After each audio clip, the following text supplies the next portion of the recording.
My name is Pastor James Tica, and we are from Manila, Philippines, Mandaluyong City for that matter. And we work with orphan kids, aged out orphan kids. It started way back in 2016 when we had always done gift giving, food, since my dad's time as I'm a third generation pastor for the street kids. And so one day in Christmas time, we decided that, how about let's do this with the orphanage? And someone had suggested a particular institution. So we went there only to find that it was a bad idea to do that during Christmas time because everybody, NGOs, celebrities, would do stuff during Christmas time. Sometimes up to 5-6 times a day through the whole orphanage. And so we thought, okay, so that's a bad idea. How about we invite them to a youth camp? And so all of a sudden we have 23 actually come to us in total.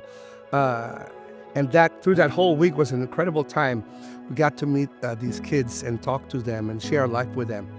And they came to know Christ.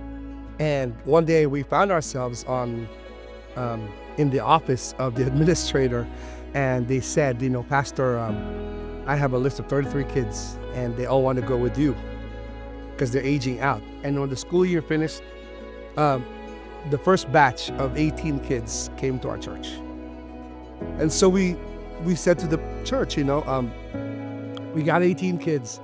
If any of you would like to be a godparent without necessarily any kind of financial contract or of such, but just to love them, be a parent to them, be a grandparent to them, be a father or mother to them, please come to us and, let's talk. And 2 weeks later, all 18 kids had godparents and had parents to go with them.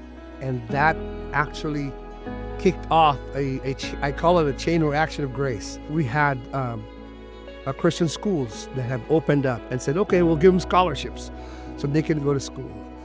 Some of them, when they began to work, businesses opened up that would say, okay, I know that your kids, they don't have the ability to sign the government papers, so they won't have benefits.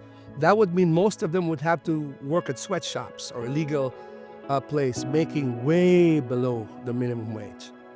And they said, no, we'll take them all in. So they would take them in on full wage.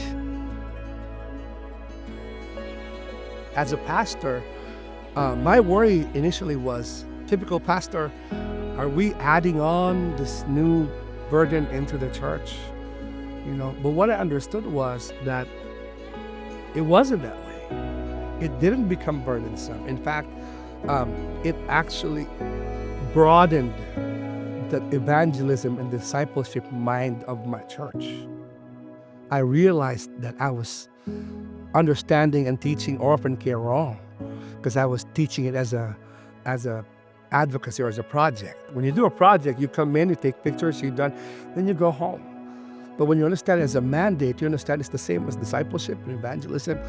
So orphan care actually helped the church expand its desire to evangelize and to disciple. So that's what I would tell the pastor. Step back a little bit. Don't look at it as a burden. Just give a little bit of room to be able for you to be able to do more of what you're doing, to include more people that would normally just come to church and sit and then go home. And suddenly they find, oh, I can do that. Oh, I can do this. To us, that's what's happened. For example, in my church, my wife and I are the only foster and adoptive parents in the entire church, right? But the participation rate in our church when it comes to orphan care is in the 75th percentile. As a pastor, that's what you want. You don't want an assigned group of people doing their assigned work. You want as much participation as possible. And what we realize is that helpfulness is a direct product of holiness. When you are connected with God, it's impossible for you not to connect with people. When your heart is connected to the heart of Jesus, it is just not possible to not connect with somebody else.